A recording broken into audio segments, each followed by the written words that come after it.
All right, this is problem 16.64. It's on page 1150.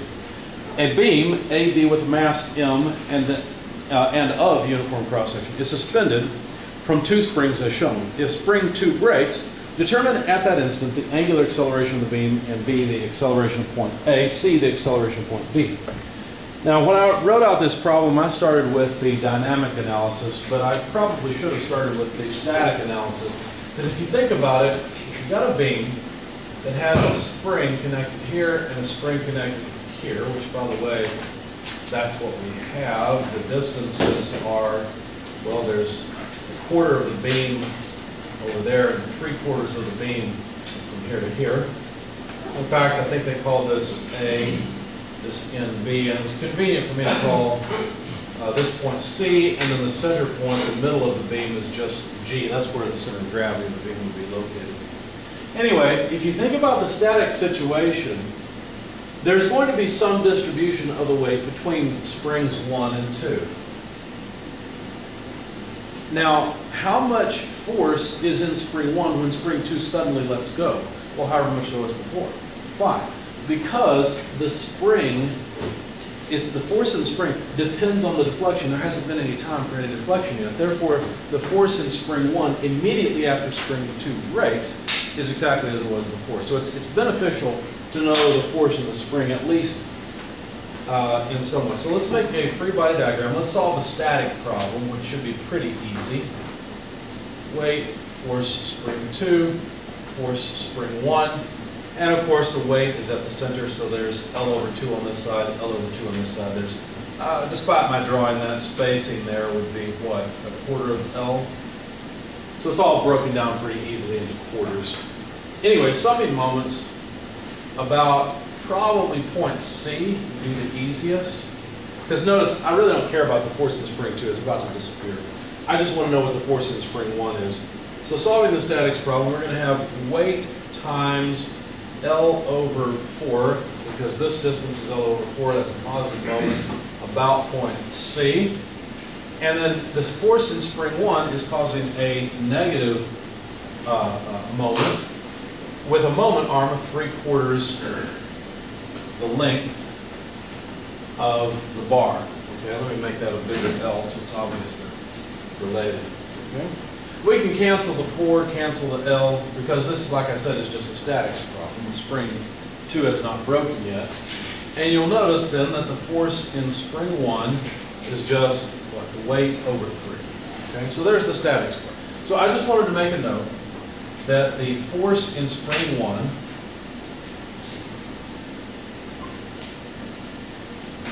is weight over 3 for our purposes, even at the dynamic analysis, because in the dynamic analysis, we're only looking at the initial time. Now, obviously, as time goes on, the spring is going to stretch, the force in the spring is going to change. We don't care about that. We only care about immediately after spring 2 fails. Okay? So, let's take a new free body diagram that simply does not include the force in spring 2 since it has disappeared or turned off, if you will.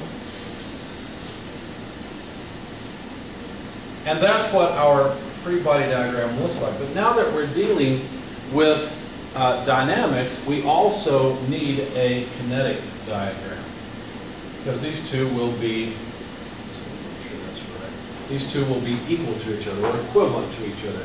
So over here we're going to have A, B, so also A, B. We're not putting forces over here, we're putting dynamic forces here. So at G, we've got the mass times acceleration in the vertical direction and mass times acceleration in the horizontal direction, as well as I alpha. And of course, I'm suggesting the coordinate system as we usually use. Okay? Now, from the very beginning, can you tell me how much acceleration there's going to be in the horizontal direction? None. There's no forces in the horizontal direction, right? Of course, it doesn't matter. We're not going to use that anyway. So what I'd like to do is sum moments about a convenient point. And the point I chose was just the center of gravity, so that I didn't have to deal with the moment of inertia of the rod being odd or having to deal with the moments of dynamic forces. Okay? So summing moments about point G, well, what do we have? Just the spring force, and that causes a negative moment. So negative force in spring 1 multiplied by L over 2. That's the length of the rod over 2, right? So that's the distance between G and A. And that's it, equals I alpha. So if you look at the right-hand side, take the moment of the dynamic forces, well, that's 0 because they all pass through the point we're summing moments about. And don't forget I alpha. So there it is. Here's our sum of moments equation. I can also use a sum of force equation in the vertical direction. In the horizontal direction is not really interesting. No forces means no acceleration. You already knew that. In the vertical direction, though, in fact, let me stop calling this force in spring 1. Let me just call it force in spring, since it's the only spring left. So force in the spring less weight equals mass times acceleration in the vertical direction. Now, acceleration of what? It's important that you realize when you sum forces, you're summing forces with regard to the center of gravity. So it's the center of gravity's acceleration. That's one of the reasons for the kinetic diagram. It causes you to put the dynamic force at the center of gravity, so you don't forget that's what this thing is. It's the dynamic force at the center of gravity. Okay? Now, if I look at, let's see, I went a little bit different way because I wrote down a bunch of the dynamic equations, then I realized, oh, I've got to analyze statically to figure out what the force in spring 1 was. So I wrote down a bunch of equations as follows. I just looked at equation 1, which was this equation. I gave these equation numbers at the time. And I said, well, I'm not really, how did I think this through? I alpha over 2. Oh, yeah, so I said, well, the force in the spring, at the time I wasn't thinking that I could get the force in the spring, so I rearranged this in my mind and thought, well, I'll put the weight over here and replace the force in the spring. So this is what I did initially. This on the other side, weight plus mass, acceleration in the vertical direction equal, well, that's the force in the spring, L over 2, equals I alpha. So that's what I did at first. I may not have ended up using this, I don't remember. And then I thought, well, that didn't really help me much. I could write this as mg if I wanted to, but that doesn't really help because I noticed that I didn't know the acceleration in the vertical direction or the angular acceleration of the bar. So I thought, well, maybe what I need to do is analyze this kinematically, because what we're supposed to find, I think I forgot to write down what we're supposed to find. We're supposed to find the angular acceleration of the bar, the acceleration of point A and the acceleration of point B immediately after the second spring has failed. So I thought, well, at least I can come up with, this is at least a relationship between alpha and the acceleration of the center of gravity, but I really don't care about the acceleration of the center of gravity.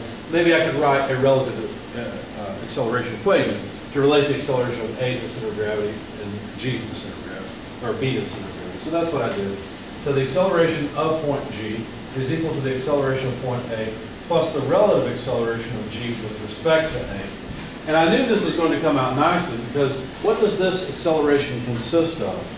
What two parts does it consist of? Tangential and normal acceleration. Since there's no angular velocity of the rod, I know that the normal acceleration piece here is going to just go away. It will only be tangential acceleration considered. And so I thought, well, let me break this out. I'll write acceleration x in the I direction plus acceleration y in the j direction, noting that basically I'm just using ax and y for the acceleration of the center of gravity. And then I wrote on the other side equals the acceleration of point A in the x direction I was just writing out the whole equation in general. I know the acceleration in the horizontal direction is 0, but I don't care about the horizontal direction anyway. So acceleration of A in the y direction j, that expands this piece. And then I thought, well, I'll go ahead and write out plus alpha cross r, and we got to go from, let's see, why did I write it that way? Oh, A is the reference. I'm thinking I may have made a mistake here. I wrote GA, but I should have written from A to G, so I'm going to write it A to G and then make sure that my solution is correct. And then I thought, well, I'll go ahead and write out for the fun of it, omega squared r AG. This would be the normal acceleration, which we already know is going to be 0 because that's going to go away. But just thinking about which direction this would be, if A is the reference, then any normal acceleration about A would be to the left. So this would be in the negative I direction. Again, the angular velocity is 0, so that didn't matter anyway.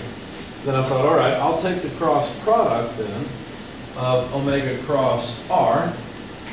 And if you think about it, r from A to G points to the right. It's in the I direction. So really it's a k cross I cross product that I need to consider, right? Because the angular acceleration I'm taking to be positive, so that's in the k direction.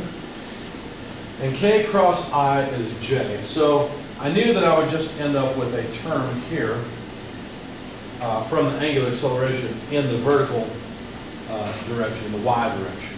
Okay? So that allowed me to then write the j component of this equation as acceleration of center of gravity in the vertical direction, y, equals the acceleration of point A in the y direction. And then notice this term's gone anyway, but it would have been a horizontal component. Here's another vertical component, and it's just plus alpha r a g. And it's in the y direction, so I don't need to write it. Okay? And I called this equation 3. And then I realized, well, wait a second, I can analyze this statically. The force of the spring will still be what it was as soon as spring 2 is broken. So I actually know the force in the spring. So that's when I said, well, I'm going to go back and look at, let's see, I don't think we need these diagrams anymore. I'm going to go and look at equation 2, because after all, if I know the force in the spring, I can substitute. The force, so from equation 2, the force of the spring is weight over 3, so that's force of the spring, minus weight equals mass times acceleration of the center of gravity in the vertical direction. From this, I realized I could get the acceleration in the vertical direction. Just think about it. This is just what? 2/3 mg equals m-a-y, and so the acceleration of the center of gravity in the vertical direction must be 2/3 g. Now we have to be careful here, because actually I made a mistake. I made a sign error. We need a negative sign there, okay, because I've subtracted a whole from a third, so it's negative 2/3. So the acceleration in the vertical direction is negative 2/3 g, and I just left it that way for the time being, knowing I could plug in g in whatever units I like. I guess we weren't really told whether we should use metric or English units, so take a pick. So that gave me the acceleration in the vertical direction, and then I thought, well, if I've got the acceleration in the vertical direction, then how about if I consider, again, equation 3 right here. So equation 3, I've got the acceleration now, negative 2/3 g. And that's equal to the acceleration point A in the y direction plus alpha r from A to g. But r from A to g, I could go ahead and substitute. I didn't at this point, but we could. R from A to g, well, that's just L over 2. So I guess I'll go ahead and make that substitution now. And now I noted that I had a relationship between the acceleration point A in the y direction and the angular acceleration. So again, I still have one equation and two unknowns. I can't really go farther with that. So I thought, well, if I can't get anywhere with equation 2 is pretty much done. If I can't get anywhere with equation 3, maybe I could go to equation 1 and use this. So that's what I did. And I substituted in for the spring force, weight over 3, and then times L over 2 to complete the left-hand side of the equation equals I alpha. And I realized, well, wait a second, this means I can get alpha. By the way, let me show you where to find the mass moment of inertia for various shapes. Go to the back of your book. It's the very last page, very easy to find. We're dealing with a cylinder rod. So we need the mass moment of inertia of a cylinder rod about its center of gravity. Everybody see what that equation is? How does it go?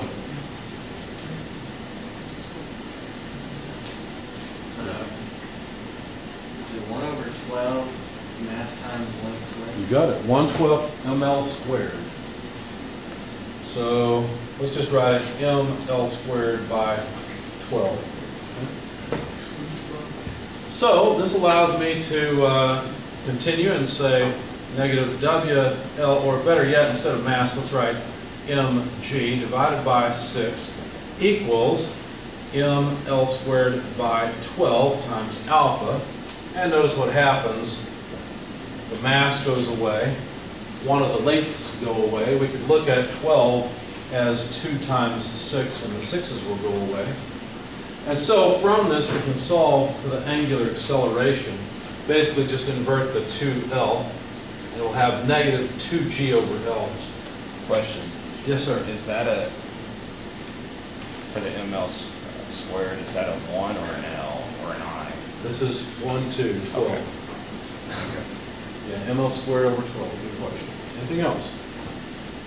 So that gave me the linear acceleration of the center of gravity and the angular acceleration of the body. And now I can go, for example, to equation 3 and figure out the acceleration of point A in the vertical direction. So the acceleration of A in the vertical direction, all I have to do is write negative 2/3 g and move alpha L to the other side. So minus alpha L over 2. But we know that alpha is negative 2g over L. Don't forget to multiply by L over 2. So the 2's go away, the L's go away. And all we have is negative 2/3 g plus g. Okay? So that comes out to a positive 1/3 g. Or g over 3. So the acceleration of point A is actually upward.